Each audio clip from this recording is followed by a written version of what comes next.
Hi, I'm Richard Bernal. Welcome to Kilson Street with Suavecito Pomade. Today we have a band from Los Angeles, California, Hammered Satin.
In the world could ever dispute my superficiality.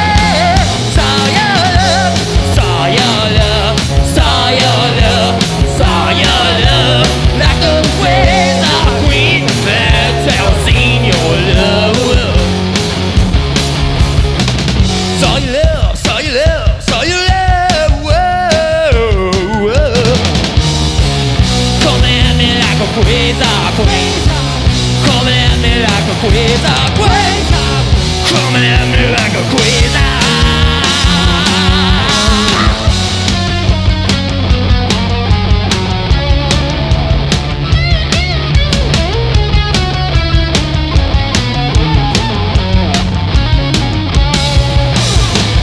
Thin Lizzy in the steeplechase, throw another on the trophy case. Nothing in the world could ever replace the way I feel for you. Saw your love, saw your love, saw your love, saw your love, like a quasar queen. That's how I seen your love. Saw your love, saw your love, saw your love, saw your love, like a quasar queen. That's how I seen your love. Saw your love, saw your love, saw your love. Whoa, whoa. Coming at me like a quasar, coming at me like a quasar, coming at me like a quasar.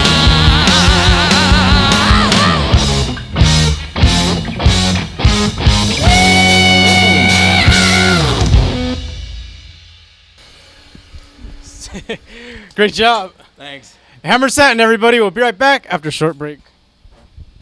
Today's episode brought to you by the letter F and number 69. Stay tuned. After the interview, we have chicks with dicks. Right, Marty? Damn. If that doesn't get your dick hard, nothing will. All right here with Hammered Satin. Like always, we start with names and ages. My name is $1 Million Dan. I am 2,000 years old. Noah, and I am not insecure to say I am 40 years old. I'm Connor. I'm 28 years old. Keel 27. If someone wanted to get some cool threads like you guys got, where would they go? Where do you guys get your threads from? Possession Vintage. The best vintage store in town, Possession Vintage, I'd say. Or the Melrose Trading Post on Melrose. I used to wear a lot of vintage clothes, Because they're easier to find, but everything's so picked over. I only just wear like women's pants, like these are J brand jeans. I get them at like Barney's, but there's a J brand factory outlet downtown where you can get them for like a fraction of the cost. And then like my boots, I just spray painted them silver. They need a new application, but.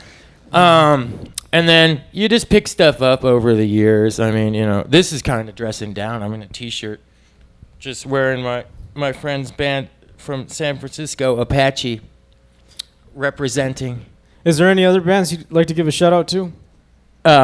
Yeah, the Fly Traps, Filthy Heathens, Dr. Boogie, Telephone Lovers, The Biters, Dino's Boys. I don't know, man. There's a bunch. There's a lot of good groups that are doing like underground rock and roll, neo rock, new rock and roll groups that are really quite fantastic. All not just in LA and Orange County and things, but all over the globe. Guida they're from Italy, or is it Judah? They're fantastic though. A fabulous group. What streets you say that vintage shop was on? That's York Boulevard in Highland Park. So how'd you guys come together? And then you guys were just on Death to L.A. And then on it said that you guys still needed a drummer, but you guys got a drummer. Well, it's not that we don't. He's kind of like our West Coast drummer. We have one for the East Coast when we go over there and tour. Ray from the Ravengers. That's another shout out for the Ravengers. A fantastic street punk band, and but it's like the more tours we have and the more things going on, the more permanent the drummer becomes, But usually, but this is like, what are you, drummer number 5? No, he's like drummer number 11. What do you think? The problems with your other drummers, or what has been the problem? Maybe 2 of them were deported. One to Canada, one to Mexico. Yeah. Oh yeah. The Mexican guy was a was Mexican in the band. There was. the Mexican guy was the best looking guy in the band too. He couldn't play very well, but he was that good pretty? looking. Yeah. The girls always wanted to go. Where did Casco Casco go? Dynamite. He had to go back to Mexico. Shout out to Casco. Does he play with you if you guys do like shows south of the border? I'm sure he would, and that's something to consider. So We I should guess do we a show actually we have a down we have there. a Mexican drummer. So if we have some shows down there, Casco, if Right. you're listening, practice stuff. Wherever you are. Get some good drums, and we'll see what happens. All right, you guys did a music video, a couple music videos. Some like Foxy Dude. People might think that making music videos is all fun. Is it all fun, or is it a lot of work? Foxy Dude was the most fun I've ever had making a video in my life. It was like I was over in New York for like a couple of weeks working on it, and then we filmed like 3 or 4 days. I think 3 days, nonstop, and zero sleep. People don't sleep in New York anyway, but we had a big budget for that one, which was really exciting. It got to the point where we were like, well, should we get a helicopter for this one scene, or should we instead we rented a poodle with a poodle trainer. The best actor that was on set, One by take the way. Jake. Yeah. Yeah, sat pretty it like was, the it was Mexican kind of drummer. weird because it was very fun to do that, but my mom and my her boyfriend came into one of the scenes when I was in full drag, and let's just say that was interesting, and I might have had a few drinks up to that point too. He was in full drag. He was sitting in a pair of baby diapers I slept in with a pacifier in his mouth. before the shoot. I woke up in a Fiat in New York City, and I had 10 minutes to go to the shoot, which I was waiting. Like 50 people waiting for me, handing me this baby stuff. So it was exciting, and now I can say I'm not really embarrassed to do fucking anything after I did that, right? I mean, I was in a diaper and everything. What It's about the time appropriate. you dove into a lake in Sweden naked? Was it skinny dipping? And then Prince At rode 5, off. 6 in the morning. Yeah, I want to do that again. Actually, I'd like to get back over there. No idea how you ended up in the Fiat? No idea at all. Everything's a blur. Yeah. Dream car. What's your dream car to each of you? That's a very hard question. Maybe a Maybach. You know, Maybach. Like Yeah. That, like that, So like a Mercedes? yeah, it's like the best Mercedes Yeah, you can buy. Pretty much. Maybe that. Yeah. Mine would be either like a '69 Barracuda, like a purple one or something, Sick. or the Berliner, which is a really unusual car. It's like a Mercedes Corvette hybrid. It's got this bubble top. It's kind of in this long front nose that sticks out. It's just an amazing car. Something that like Cruella de Vil would be driving with a long cigarette. Connor has I his think I have my dream car. It's a '78 Corvette. That's cool. as fuck. It's terrible on gas. It's maybe 4 miles per gallon, but it's fast as hell, and And it's gorgeous. dudes love it. Dudes love it. I'll just say that. It's a dude magnet. Yeah, I might have bought it to get some attention from girls, but it's only been dudes. But whatever. Rari, any year, doesn't matter. Even super new. Super new. The 90s ones, those are cool. I like those. But any Ferrari, For the look or the speed or just all around? all around. All the above. All right. Well, you guys have Reptilian, right? So this is the newest work. Yes, this is the new release, and I brought one to show and tell. Get a close up on this. That's the 7-inch, and then on the B side is Good Little Girl, and then if you open it up, you see, we designed it like the old school jukebox hole, you know, with the thin paper, thin cardboard. You see, it's not cardboard, it's paper. So we were imitating the phenomenon known as junk shop glam, which is a thing that sort of was coined by Philip King from Jesus and Mary chain. And he's a junk shop glam collector. And most of the junk shop glam records from the 70s were European. Like this one's from Holland, Panther Man. You see that? Fabulous, amazing piece of rock and roll history there. A classic. This one, the Boston Boppers. They're great. Got to have that one. Little Boy Blue by Angel. A classic. Crunch, Let's Do It Again. You see.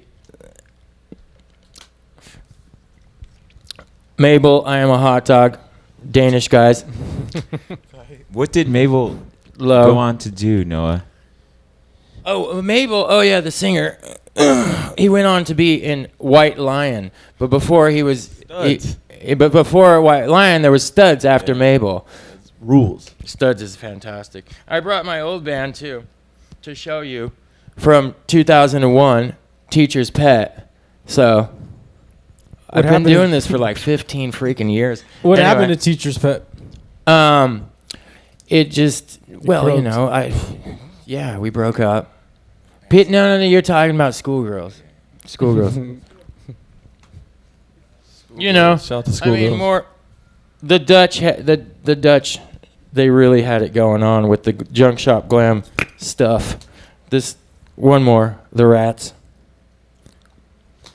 So you are an avid record collector. The one thing that I did like though was during that other interview with Death to LA, that it's you can see it with the music that you guys are having fun and you appreciate what the fuck you're doing. That you weren't trying to revive glam rock, but you're just doing what you like to do. No, I mean, you know, yeah, and hopefully we're putting some sort of modern twist on it. I think just organically it happened to be more original than we ever sought out or planned it to be.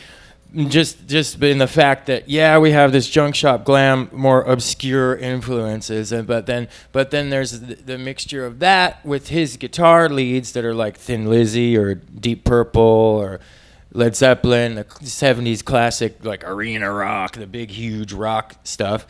So combined, and then you have the punk side element as well. So we take the best elements from punk for we sound a little bit Ramonesy at times as well. So. And I don't think there's any other groups out there doing that, putting all of those different elements together. And that, to me, makes it more current or modern. Or not, I don't want to say modern, but, it makes it new. Cool. And did you guys put out the record yourself, or did you guys have any help with that? We Lolipop Records and Rad Cat Records both kind of came in and put it out together. It's a split label release.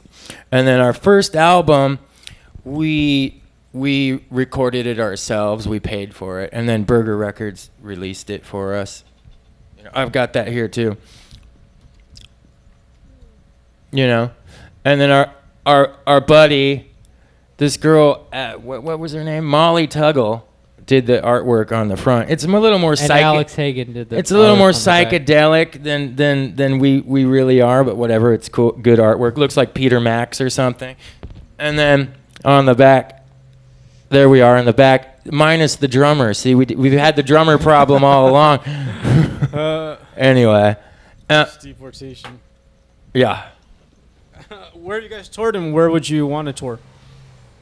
We've been to Sweden. We've been to Germany. We've been to Sweden more than once. We've been to over Europe, around in Europe a little bit, and Berlin was good. We got to play some festivals in Sweden, and those were good. Where else did we play? Denmark. Canada was cool. Canada. We just got back from Canada. Was great. Yeah, Canada has a really good rock scene. Yeah. It was really cool. They were very supportive of us. We played this thing called Canadian Music Week. It's like this big it's like Toronto's version of like South by Southwest. Yeah. All right, and then I'd asked if you guys had any shows coming, and you guys said you didn't, but that you have a booking agent now. We have our first booking agent. We've booked our own tours for years, ever since this band started. We've always booked our own stuff, which I don't know. I mean, it's exciting, So I'm saying, who wouldn't want you on the bill? You guys are a pretty awesome band. Where would somebody go, to contact you? Is there any specific place? I think just Facebook would be the easiest thing. Yeah. Yeah, we're not exactly that accessible, but I think, if you go to Facebook, there's probably an email address somewhere there. You could contact us if you really wanted to. All right. Well, from all of us here at Kilson Street with Suavecito Pomade, we'd like to thank Hammered Satin. Thank you, guys. Thank you. Thank you.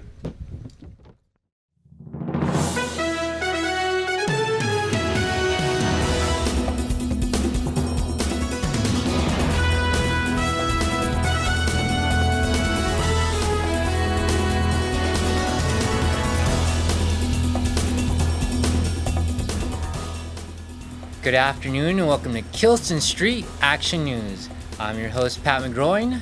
Welcome to the jungle. This week's top news story. Harper Lee, noted for writing the classic To Kill a Mockingbird, which isn't about taxidermy, has a new book out. Apparently, Atticus Finch, the main character, turns out he's a racist. Or as I like to say, a known Republican. Am I right, Internet? Am I right? Yeah, I'm right. Our second top news story. President Obama has reached a nuclear peace deal with the nation of Iran. You would think Republicans would be ecstatic. I know I am. I mean, you have one Muslim reaching a peace deal with an entire nation of Muslims. Why not be happy, Republicans? Come on. I mean, unless Republicans are racist. Our last top news story. Pluto identifies as a planet. Pluto here at Kilson Street News. We're loving, we're open-minded, and we support your decision. We know you were born a planet, and we respect your decision. Join us here next week for our Kilson Street 2016 voter guide. We'll tell you what voting is, who to vote for, and why you need to vote. So join us here next week. And remember to share the video, subscribe, retweet, and share the love. I'm Pat McGroin, and I love you. And now Hammered Satin with the second song entitled Reptilian.